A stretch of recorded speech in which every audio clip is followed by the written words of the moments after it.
Did you know that most ancient cultures believed that consciousness in history did not proceed in a linear manner, but were cyclical, meaning that they would rise and fall over vast periods of time? There's a book called Hamlet's Mill that shows how over 30 ancient cultures in their myth and folklore spoke of vast cycles of time with alternating dark and golden ages that would change around the phenomenon called the precession of the equinoxes. Now, if you're not sure what the precession is, I'm going to read a brief definition so I get it right, and then I'm going to explain it in my own words. The precession of the equinoxes is the slow shift in the position of the equinoxes relative to the stars. This shift is caused by the gravitational pull of the sun and the moon on the Earth's equator. The precession results in the equinoxes moving slowly backwards along the zodiac, passing through one zodiacal constellation every 2,160 years and through the entire zodiac every 25,920 years. So picture this. Every year on the spring equinox, what's called the precession of the equinoxes, because the time we view the shift is on the first day of spring.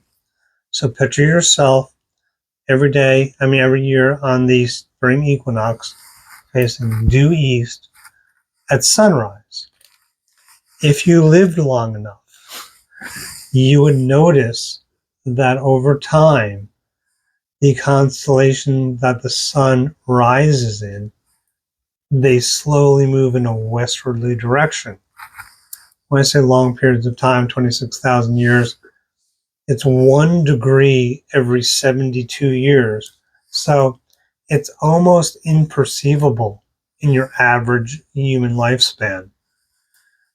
Truly amazing that people not only were aware of this movement, but considered it important enough to document in their myths and pass on to future generations as wisdom from the elders. Did a video, I think my last video was called This is the Time of the Sixth Sun, where I told the story of the 4 Toltec suns. The Toltec long calendar also lined up with the phenomenon called the precession of the equinoxes, the great year, the one turn of the cosmic wheel.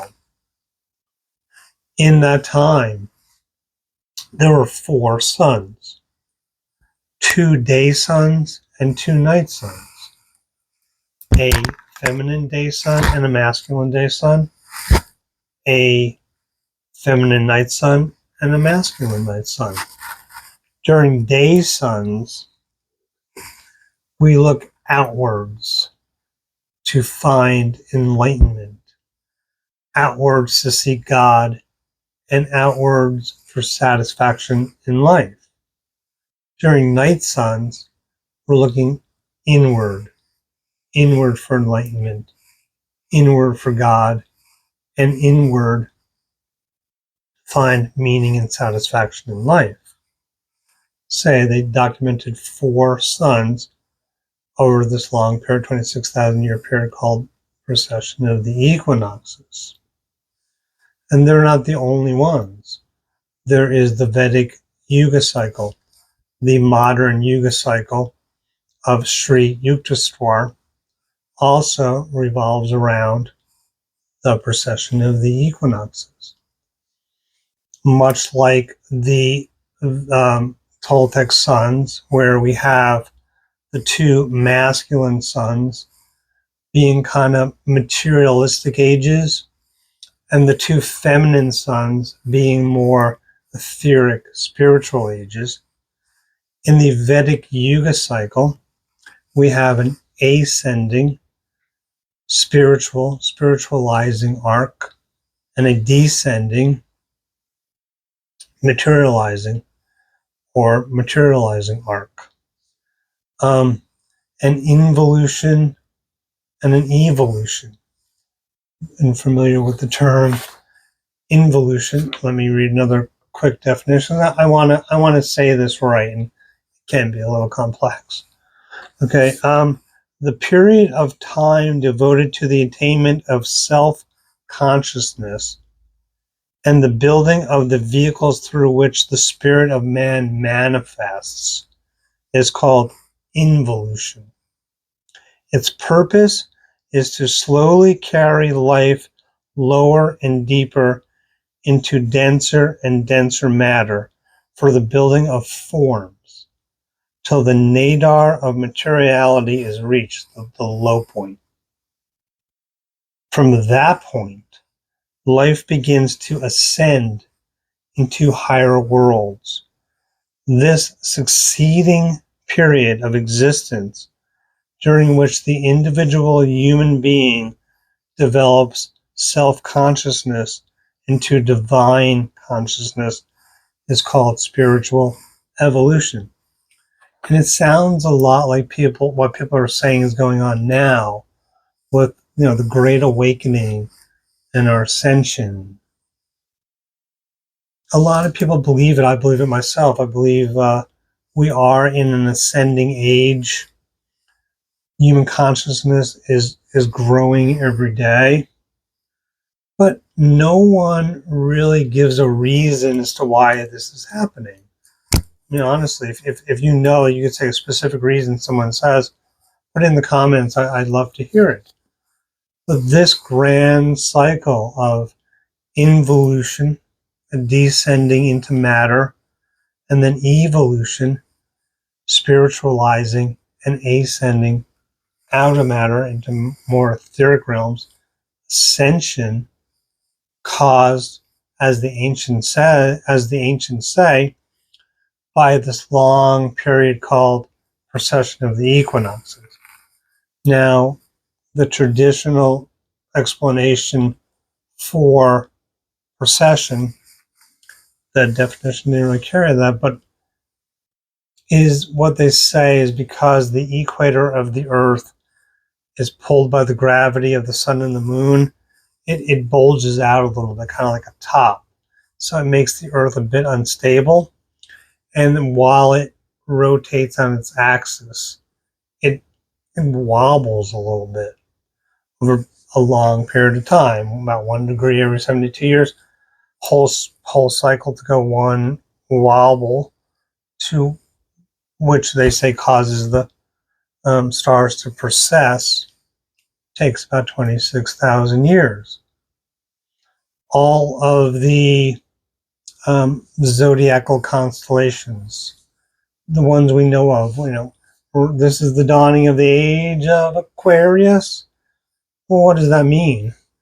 The dawning of the age of Aquarius is when the sun rises on the spring equinox for the first time in the constellation of Aquarius. It's not debated by astronomers or astrologers that this cycle called Precession of the Equinoxes exists.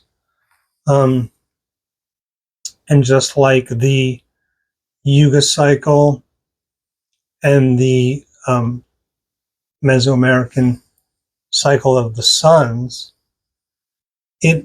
each zodiacal age of the great year, 12 zodiacal ages, that's what's called the great year. Each one has its own character, its own sign, and its own symbol. For example, the age that we are just leaving, the age of Pisces. The sign of Pisces is water. It's a water sign. The symbol of Pisces is a fish. And the character of Pisces is the martyr. Jesus marked the beginning of the age of Pisces. Martyr is someone who dies for their cause. Epitomized by Jesus. Many Christians and many faithful people fighting against oppression over the years, particularly in the age of Pisces, have been martyred for their beliefs. It just happens to line up that way. The age before this one, the age of Aries. Aries is a fire sign. Its symbol is the ram, and its character is the warrior. And this is in the Bible. It's clear. Jesus brings in the age of Pisces, a water sign. Jesus' first miracle, turning water into wine. He walks on the water. The sign of Pisces is the fish. Christian symbol is the fish. Jesus' disciples were fishermen and then fishers of men. Going back to the age of Aries, it's marked by the Old Testament, the biblical patriarchs. The first one being Abram, Abraham, the sign of the ram. Aries is a fire sign. God appears to Abram as a smoking pot, and later to Moses as a burning bush. The ancient Israelites blew the shofar, the ram's horn. Going back one more age, to the age of Taurus, an earth sign, symbol is the bull. Character is the farmer. Age of Aries, the character is the warrior. When Moses went to the mount to get the Ten Commandments, the Israelites lose faith in their God Jehovah, and they revert to the bull god of the Canaanites. The bull being the sign, the symbol of Taurus. Taurus is the bull. Meaning, in the Bible, it's documented that there's a little, leap backwards in time to the preceding age, and Yahweh was not too happy with that, nor was Moses. Going forward, before Jesus is crucified, the disciples ask him where they will have the Passover feast, and he says, "Go to the city. There you will see a man carrying a pitcher of water. Follow him into the house he goes." The sign of Aquarius, the symbol of Aquarius is the water bearer. Aquarius is an air sign, more etheric. House represents the zodiacal house. The zodiacal ages are called houses. Follow him where he goes. Meaning Jesus is saying, hey, I'll see you in the age of Aquarius. So why all this hoopla? Why all this melodrama? All these myths? We have, I pointed out the four yugas: spiritualizing age, materializing age, involution and evolution.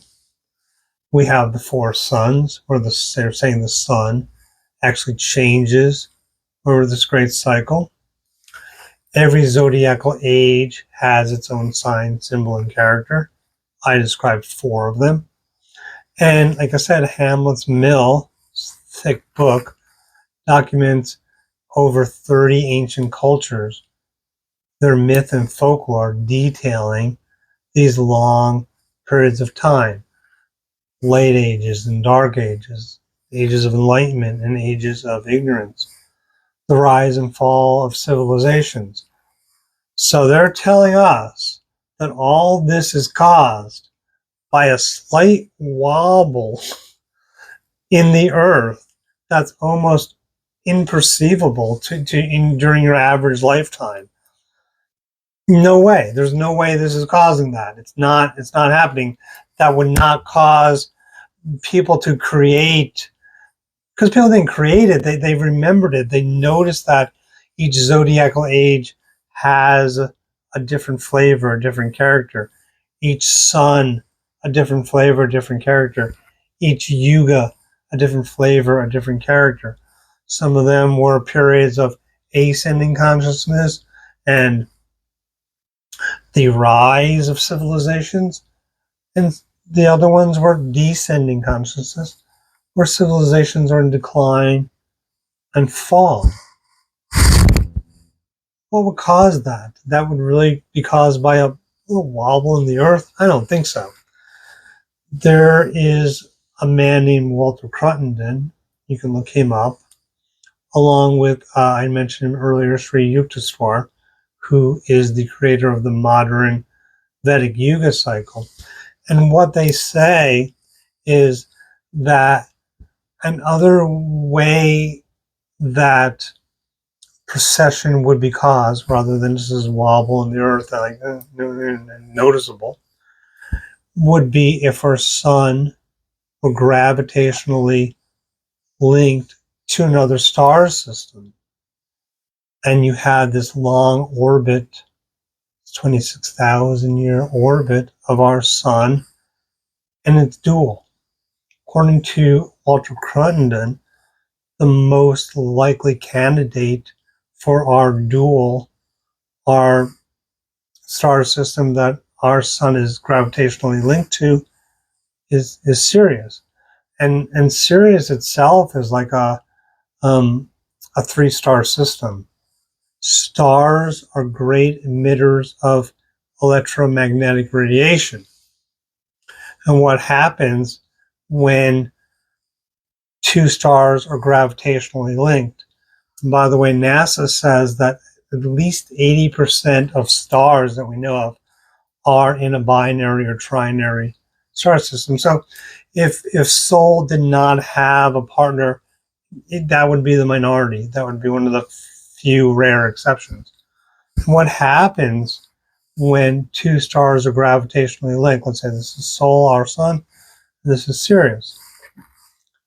The 2 stars rotate together,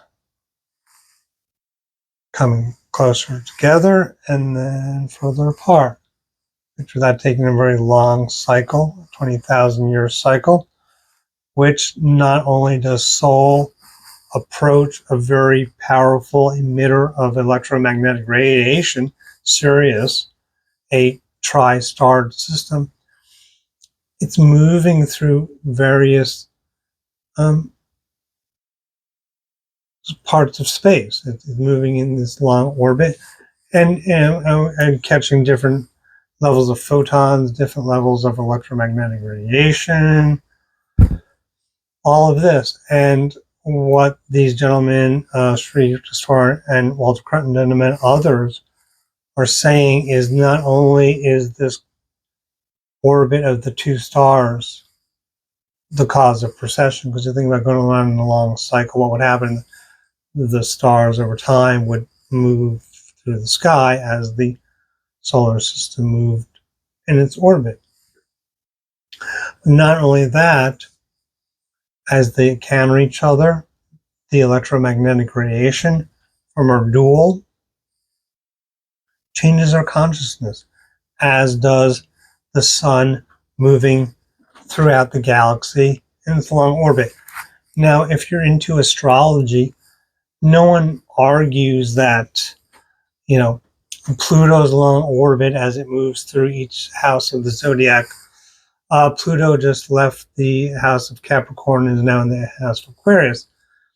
No one argues that this movement of Pluto through the zodiacal constellations has an effect on Earth. So why, when our sun moving the same way in this grand cycle, this grand mill this great year cosmic cycle also create a similar rise and fall, change of each zodiacal sign, a rise and fall affecting our consciousness. It's well known that electromagnetic radiation has an effect on our consciousness. Now, I'm not saying this is greatly detailed, but I think it's something we can look into. I mean, considering the rampant belief of we're ascending, in an ascending age, people are awakening, our consciousness is expanding, something's going on. It's a cycle that was talked about worldwide by ancient cultures. And no one, like I said, really gives an explanation of why is ascension happening now. For this cycle, the orbit of Sol, our sun, and its dual in a linked binary orbit where the amount of photons changes as they move, increases as the two stars near each other, and then decreases as they move away, may very well be the missing link into why this awakening and this ascension is happening now. It just doesn't make any sense that it goes around some kind of little wobble in the earth. Why would that cause a rising and falling of consciousness? Golden ages and dark ages, periods of enlightenment, periods of ignorance. Why would a wobble cause that? It wouldn't. It would not cause people to remember this, document it, make calendars around it, and pass it on through myths, over the ages so they don't get lost in the shuffle. Hamlet's Mill exemplifies that greatly. If you read it, it's a myth of this great cycle of ascension and descension, of which we are now in the ascending arc, the spiritualization arc. It's clear, you can see it. So that's my presentation for today. I know it's a lot of information, but basically, in a nutshell, precession of the equinoxes is not caused by a wobble in the Earth's axis.